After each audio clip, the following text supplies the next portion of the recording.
네, 안녕하세요. 1월 14일 화요일 새벽기도 시작하겠습니다. 기도하겠습니다. 은혜로우신 우리 아버지, 주의 은혜와 사랑을 감사와 찬송과 영광을 돌립니다.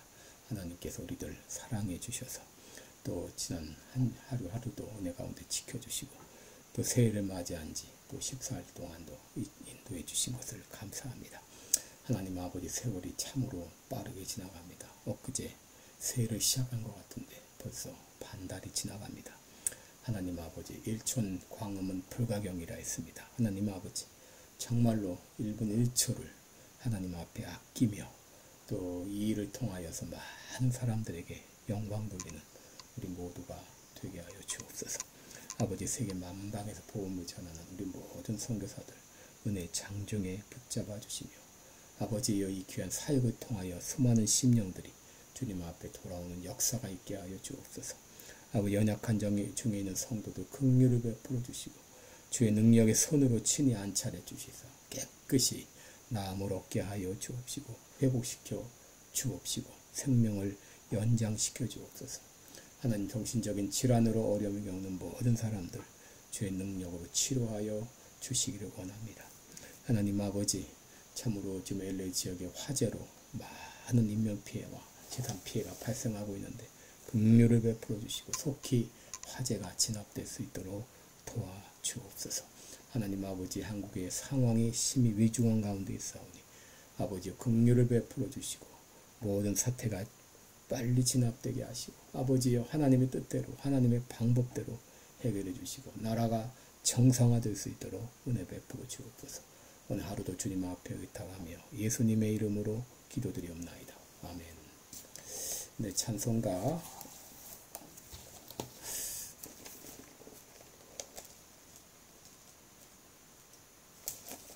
393장입니다. 오 신실하신 주 내 아버지요. 393장. 예전 찬송가는 447장입니다.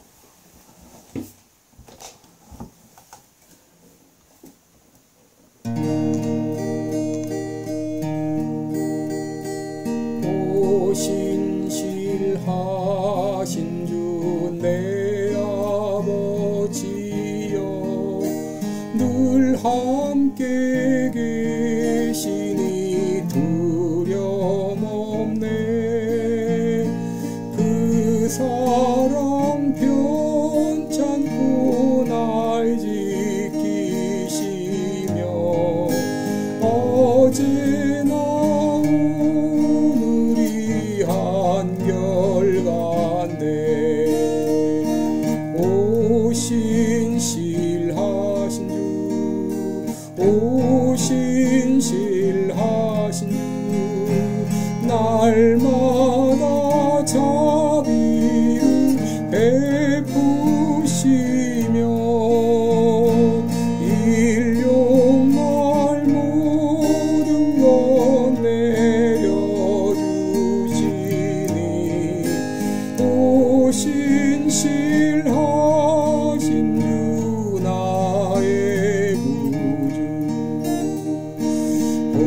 봄철과 또 여름, 가을과 겨울, 해와 달 별들도 다 주의 복.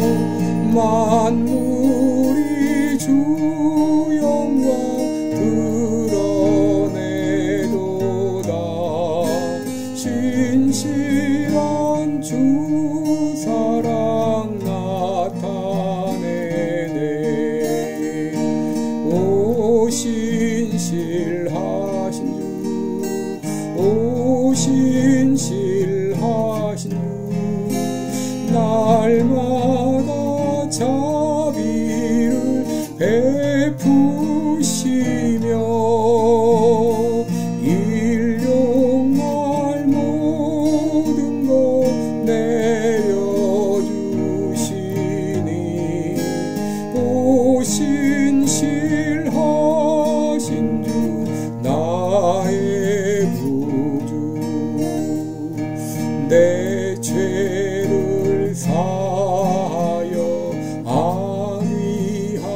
안위하시고 주 친히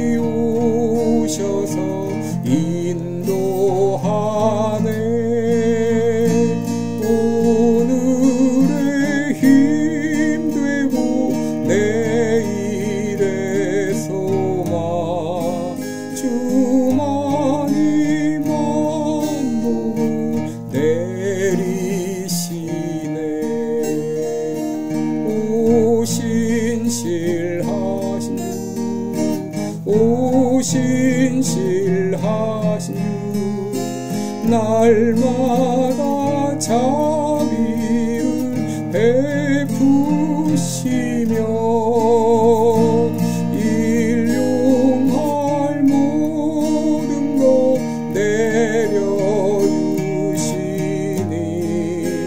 오 신실하신 주 나의 주.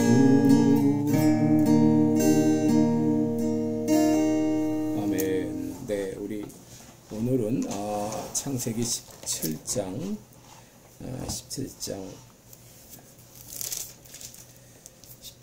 9절부터 11절까지 보겠습니다. 17장 9절로 11절까지.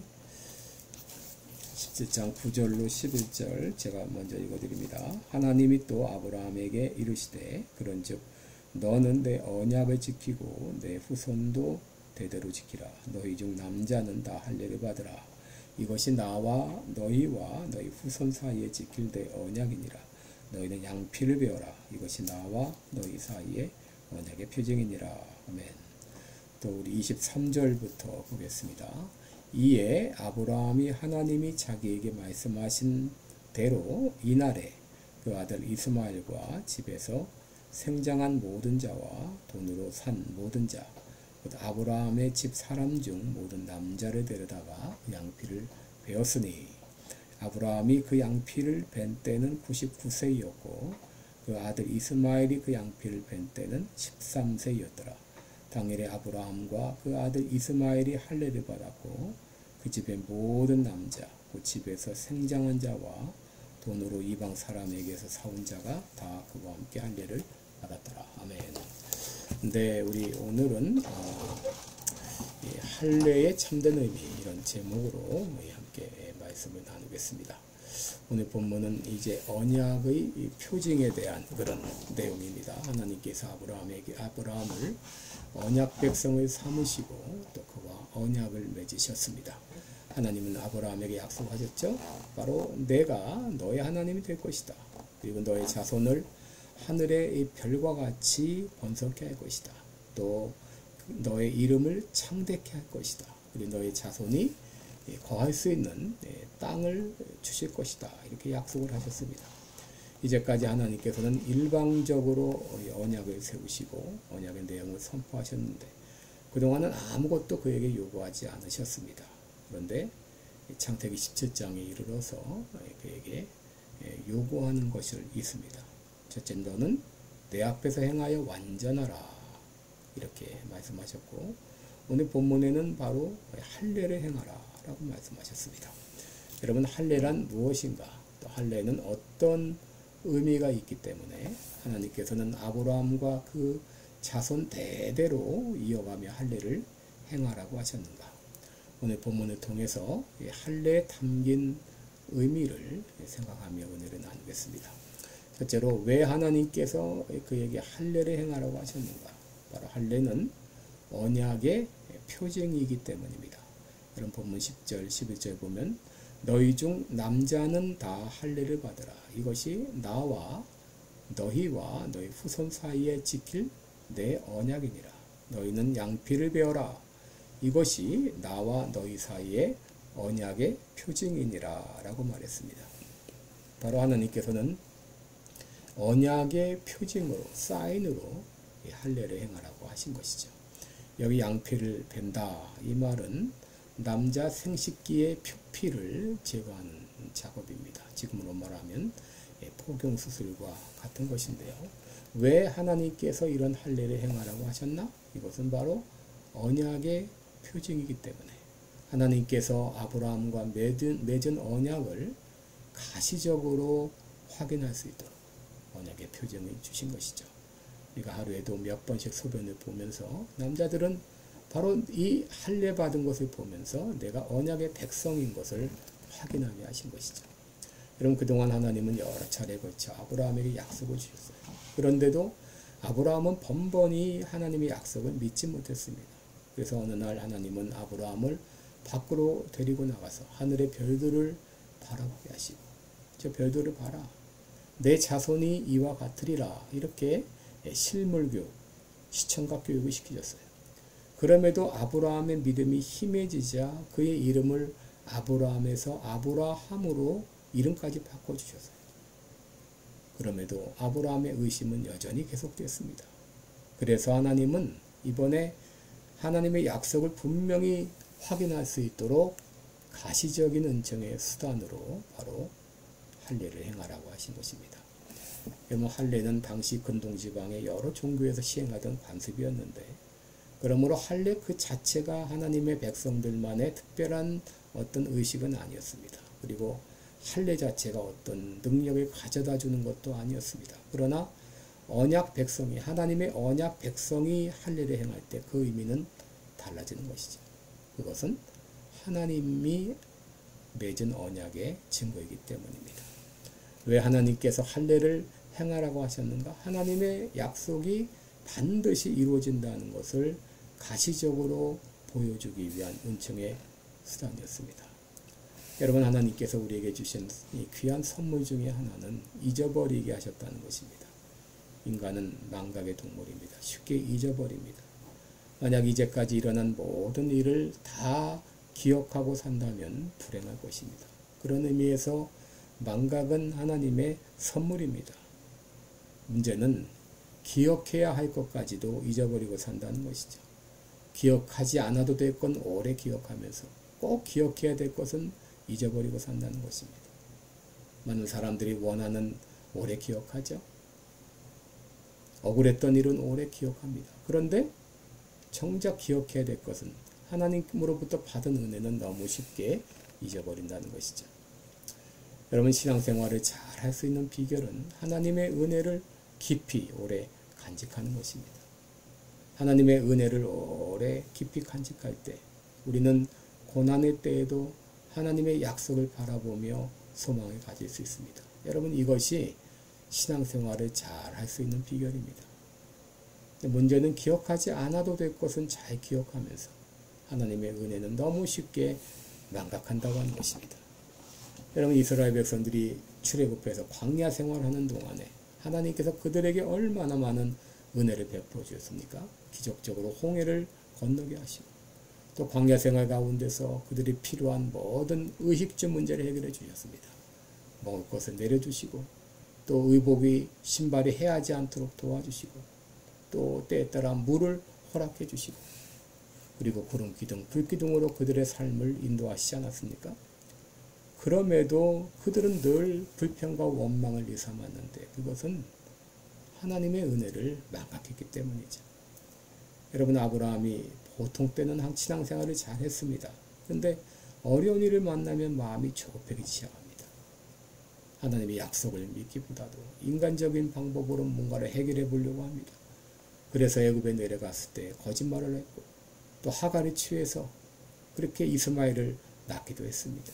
왜 그랬습니까? 하나님의 약속을 의심했기 때문이죠. 여러분, 이것이 인간입니다. 인간의 믿음이라는 것은 이렇게 약한 것입니다. 하나님이 붙들어주지 않으면 누구도 넘어질 수밖에 없는 것이죠. 왜 하나님께서 아브라함에게 할례를 행하라고 하셨는가? 하나님의 약속은 반드시 이루어진다. 하나님은 신실하시다. 이것을 믿게 하기 위해서 가시적인 그런 표현으로, 수단으로 할례를 행하라고 하신 것입니다. 여러분, 세례도 마찬가지입니다. 왜 하나님께서 오늘날 세례를 행하라고 하셨는가? 이것은 인간의 약한 믿음을 강화시켜주기 위한 방편이었습니다. 성경은 분명히 말씀합니다. 누구든지 주의 이름을 부르는 자는 구원을 얻으리라. 그러나 때로 사람들은 구원받은 것에 대해 의심할 때가 있습니다.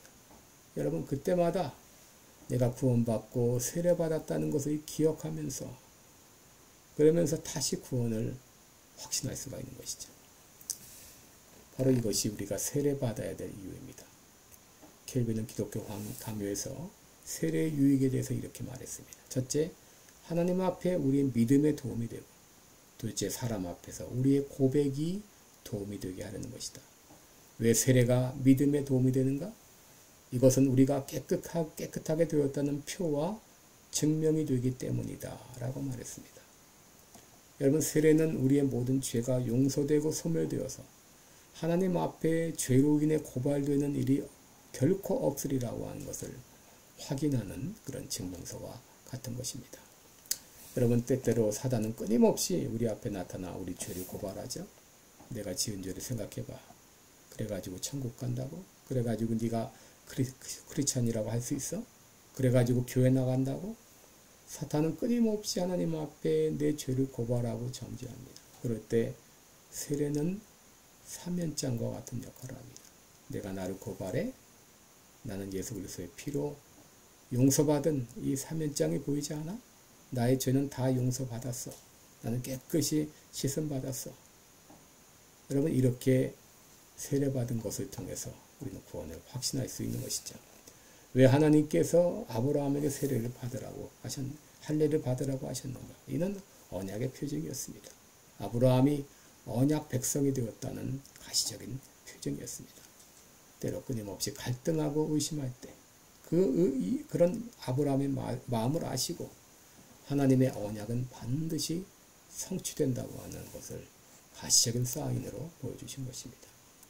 둘째로 또 한 가지 할례가 가진 귀한 의미는 이것은 마음의 할례를 받은 증거라는 것입니다. 여러분, 할례 받는다, 이것은 육신적인 더러움을 잘라버린다, 그런 의미가 있죠.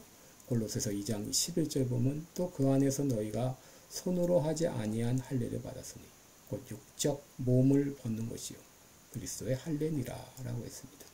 예레미야 4장 4절에 유다인과 이스라엘 거민들아 너희는 스스로 할 일을 행하여 너희 마음 가죽을 베고 내게 속하라.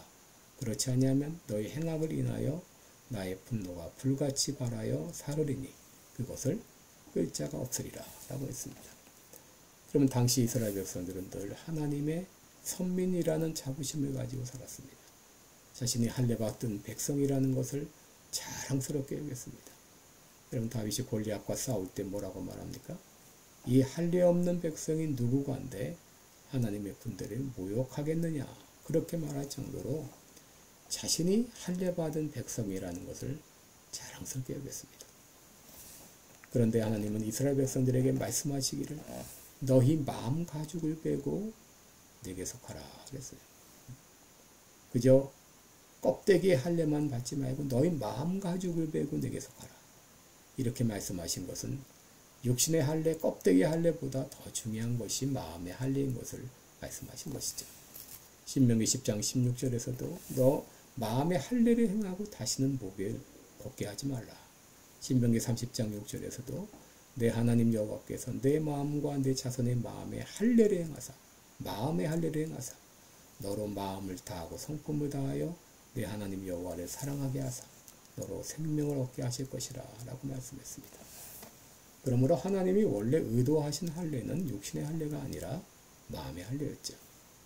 바로 할례는 하나님께 속하고 육신의 것을 잘라버린다는 이 상징적인 표현입니다. 마음을 갈아엎고 하나님의 뜻을 따라 살겠다는 믿음의 고백이었습니다. 근데 이런 믿음의 고백이 없이 육신의 할례를 받는다는 것은 의미가 없는 것이죠. 마음의 할례를 받았을 때만 비로소 육신의 할례가 의미가 있는 것입니다. 여러분, 세례도 마찬가지입니다. 예수님을 구세주와 주님으로 믿지 않으면서 세례를 10번 받아야 소용이 없고 참 믿음이 있을 때 비로소 세례가 가치가 있습니다. 마음의 할례를 받아야 됩니다. 그래야 하나님을 진정 사랑할 수 있게 됩니다.